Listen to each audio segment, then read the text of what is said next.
Welcome to CityLit Project's Baltimore AAPI Spotlight for Asian Pacific American Heritage Month. Each week throughout the month of May, this series of readings and interview videos will showcase some of the great Asian American writers, poets, playwrights, and graphic artists that are brewing up goodness in Charm City.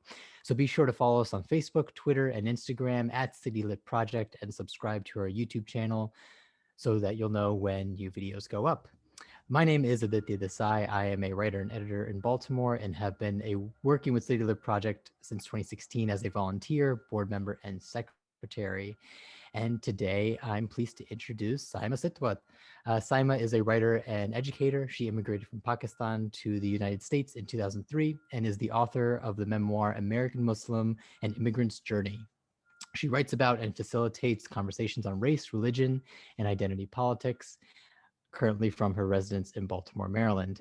You can follow her work on Instagram at Saima Sitwat _author or her website, saimasitwat.com. Welcome, Saima. How are you? I'm good. Thank you. Thank you, Aditya, for the kind and very generous introduction. Oh, definitely. Yeah. Thank you for being here. Would you like to start us off with a short reading from one of your works? Sure, I would love to. But just a little bit about myself. As you mentioned, my name is Saima Sitwat, and this is my recently published memoir, American Muslim: An Immigrant's Journey. I'll be reading a few pages from the first chapter of the book, which is called Fresh Off the Plane. Every chapter of the book starts with a quote, and that quote has provided inspiration for me to write that chapter. So the first chapter, Fresh Off the Plane, the title was Fresh Off the Plane, not Fresh Off the Board, starts with: the world in which you were born is just one model of reality. Other cultures are not failed attempts at being you. They are unique manifestations of the human spirit.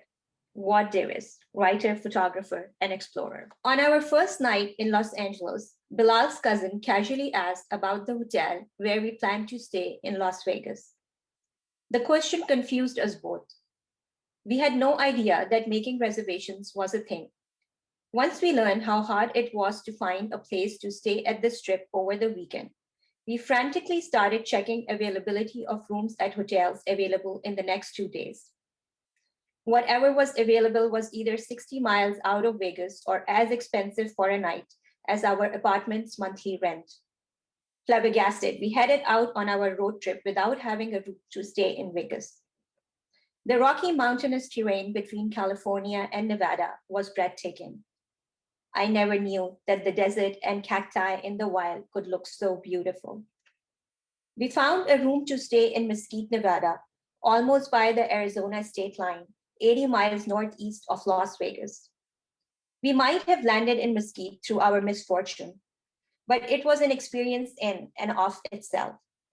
The place was so far removed from the glitter and dazzle of Las Vegas, as the reality of my life in America was from the general Pakistani perception. It was our first time in small town America.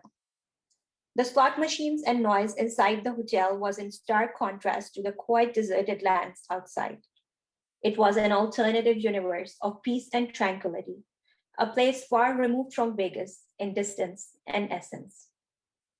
Our first morning in a Mesquite hotel was an experience in itself.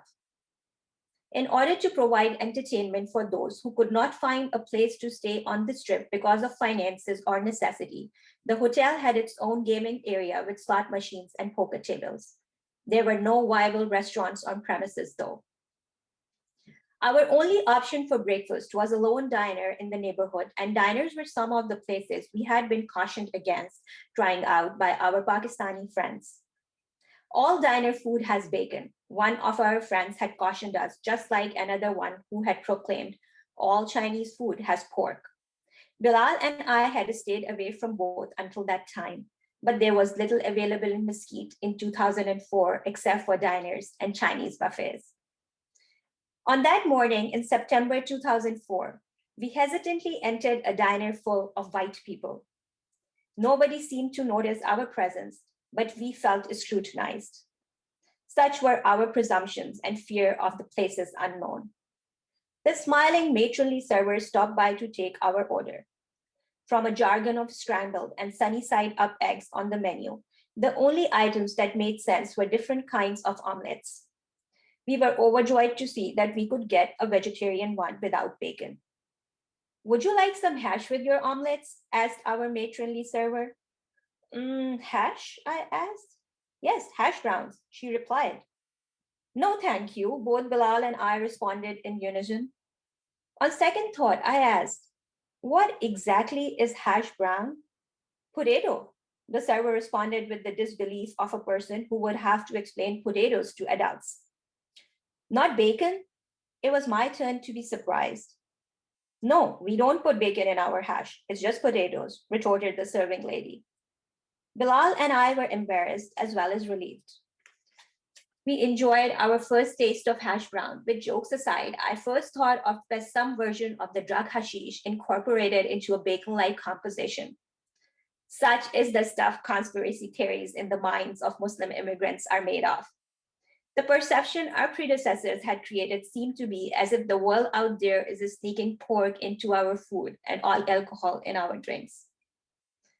Our next stop that day was an equally fascinating Chinese buffet. We had tried out Chinese food in Chicago, but a Chinese buffet was a different experience, starkly in contrast with the expensive and formal Chinese restaurants we were used to visiting in our hometown, Karachi. You could eat all that you cared for and also prove to be an educational experience like the diner in the morning. We realized that Asian folks enjoyed and served meat apart from pork as well. However, to this day, my husband Bilal still looks at red peppers in his Chinese food with suspicion, given the pretext that it might be pork. As the day diffused into night, we drove down 20 miles to the Strip in the city of Vegas. It was a different world, far from the quiet town of Mesquite. Together, we explored Vegas, taking pictures of the magnificent casinos, truly fascinated by the life inside them and outside on the street. We had more Chinese food, this time on the Strip. Vegas, with its splendor, was exciting and disturbing at the same time. Vegas was fun, but on our first vacation together, Bilal and I got to know so much more about ourselves as a couple as we explored the places we visited together. It hit us that we were more Mesquite than Vegas. The nightlife exhausted us. We wanted to go to bed at midnight, and that was just around the time things would be heating up at the Strip. As I look back at it today, I feel that there was part of us that was scared of Vegas and all that it stood for. Our upbringing in middle-income families in a developing country had taught us to value money in ways that stopped us from having fun with it. Gambling was a moral sin in Islam. To see it flow and waste so casually in the gaming capital of the world was frightening. People were betting with their credit cards, while we, with our meager paychecks at the time, were always consumed by the idea of maintaining a zero debt. Still, we played a few hands at the slot machines and lucked out. I made $75 out of two, but eventually lost it all. Out of our 3 days in Vegas, we spent one full day in Mesquite, deciding against going to the Strip and enjoying our favorite diner and Chinese buffet with a new sense of liberation that only comes with enlightenment. We could have pork-free food anywhere we choose to eat. This revelation would turn us into takeout junkies during the years that ensued. We returned refreshed and rejuvenated from our trip.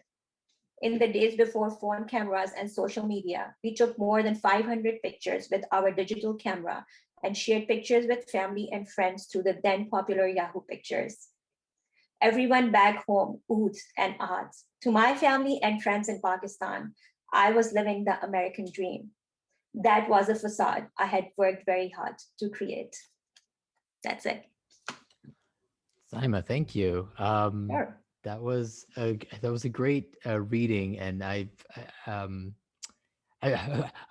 put myself on mute, which I'm glad I did because I was reacting to so much of what you're reading. Like so much of those experiences, so many of those experiences, were really resonating with me.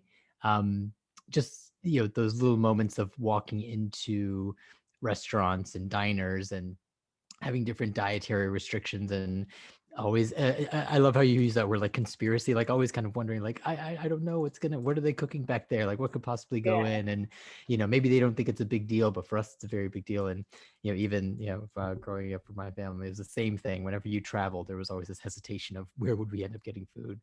But even more than that, I think what was fascinating about this chapter that you read was using Las Vegas, and this trip to Las Vegas and the American West as kind of this entree into for your journey into America as well, right? There's almost no more American city than Las Vegas, and it's just kind of the maximalism of everything that the country is. And then that you even had to drive outside of Vegas to this town, Mesquite, and eat hash browns, right? You know, this is almost most American of dishes, right?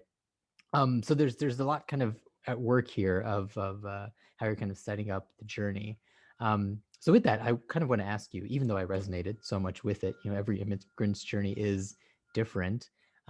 So do you want to tell us a little bit about how this book came to be, and you know, what kind of put you on the path to maybe thinking, I feel like my story, I feel like there is a story to tell, and that there is something I can write and create a book around. Sure. So thank you for this opportunity again, Aditya. And my memoir, American Muslim, is inspired by my own story as an immigrant to the United States. And the part that I read, that is an actual experience that my husband and I had after moving to the United States. We were here for 6 months at that time. And it was the first road trip that we took from Los Angeles to Las Vegas as well. So my memoir is definitely inspired by a lack of South Asian voices that I have felt in literature in America, and especially from the perspective of a Muslim, Pakistani Muslim woman. I have enjoyed detailing of immigrant stories in the works of Jhampa Lahiri, in the works of Ayad Akhtar, who comes from a Pakistani perspective. But as I have read these stories, I have also felt that these are experiences of children of immigrants. And though growing up in an immigrant household does provide you privileges of an insight into what the journey of immigration looks like, it is another thing to have lived through that experience. And I wanted to tell that story from the immigrant perspective. And through the pages that I read from the first chapter, I wanted to give my readers and listeners an insight into the hopes and fears, both hopes and fears, I should say, with which immigrants come to the United States and how they carefully tread their adopted homeland. Yeah. Yeah, there is kind of like that thing of the immigrant's experience is always different than the person who's like second generation. I think a lot of times different writers, especially South Asian writers, as years go by and more are writing and publishing and getting their work out there, we're seeing a more of a diversification of what does it mean to have that sense of remove from the homeland versus, you know, someone like yourself who was themselves had to remove themselves from the homeland and come here. Yeah. So do you want to tell us a little bit about your writing journey and kind of what got you to this point? Because I know you have a background in kind of journalism as well, right? So what kind of put you? Yes. So I'm a nonfiction writer, and that does not mean that I'm never going to try my hands in fiction. I have a few ideas bubbling in my head right now. And but up until this point, I have been a nonfiction writer. That means that my writing is mostly journalistic stories, investigative reports, opinion pieces. And I have written for a long time, since my teens in Pakistan. But as I look back, I really started writing and have been writing regularly since the elections of 2016. And my desire to write more from my identity perspective from that point has been to counter a narrative that was in the United States at that point, and to provide a human face to Muslims and immigrants and people who have come from other parts of the world to make America home. So from my memoir, which is a culmination of my work until this point, but then also smaller works that I have done focusing on the immigrant communities in Allegheny County, Pennsylvania, and a piece I did in 2016, which was called How Trump's Barrage Against Muslims Affects My Family's Life in Pittsburgh suburbs, where we lived. I have tried to provide a voice to a less known narrative, or if I could borrow from Virginia Woolf, I wanted to write about the silence. And that's where my writing comes from. And Uh-huh. I have wondered and reflected on it myself over the years, that why do we not see a lot of immigrant writing from South Asia? And, I'm sure you have a personal experience of it yourself, that, when immigrants come to this country, their lives are so preoccupied by living through their experience, whatever it means to put bread at your table, to make a living, to have left families behind. Some people are not only earning money here, but also sending it back home. So the lives of immigrants are consumed by living day to day so much that it's hard to find time for pursuits like writing sometimes. Right. Yeah. Well, time and access and the money and the resources, even just to know like how do you navigate publishing? How do you Yeah. navigate getting a book out there? Yeah, there's so much to it. And I think these are conversations that are happening and need to keep happening and continue. But yeah, I think a lot of times, especially right now in the past few years, we've seen the rise of people prizing the immigrant story or prizing stories from writers of color and like hashtag own voices and things. And all these things are great and wonderful. But there's something incumbent onto wanting more of those narratives, but also creating the spaces and the opportunities for which that can happen. And I think, yeah, I don't know who's watching this video, but definitely that's what Saima just said is a real call. Especially if you are an immigrant, and especially if you are someone who feels like a literary world is very far from anything that you're interested in. Yeah, I don't think that's the case. I think it might take a little more work to get there, but your story is definitely needed, and your story is definitely And social media has important. definitely created this space at this time, and has opened so many venues which are not part of the traditional publishing, but just as an avenue to get the voice out there. Yeah, yeah, and the tools are. You're right. The tools are so much easier and more accessible, and that's I mean that's kind of the beauty of writing as well, right? It's the cheapest art form. You need a pen and a paper, or nowadays you just need a keyboard and a screen, which everyone has in their pocket, and that's really it, right? The rest is just your imagination and what you can kind of observe in the world and put together. But on that point, I actually want to ask you a little bit more about kind of how you write and kind of how you build a story, because you have this background in investigative reporting, and now you said you're slowly you've done this memoir and you're hoping to maybe even expand into fiction. How do you think that journalistic background maybe shaped you as a writer, or has influenced how you create a story or find a narrative? So my journalistic background, and as I talked about my previous work, is strongly rooted in identity and how we explore identity, and especially how I explore my identity from the perspective of a Pakistani Muslim woman. And when I say identity, I do not mean it in a stereotypical way that I'm placing myself or someone else in boxes. Our identities are very complex and messy. So though I am a Pakistani Muslim woman, I'm also a mother, I'm a writer, I'm an educator, and all my identities converge and meet with different identities at different points.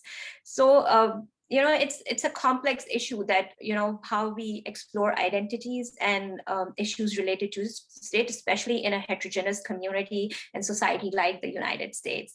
I was recently reading Charles Yu's Interior Chinatown, and I loved how he has explored the spectrum of color in America between Black and white.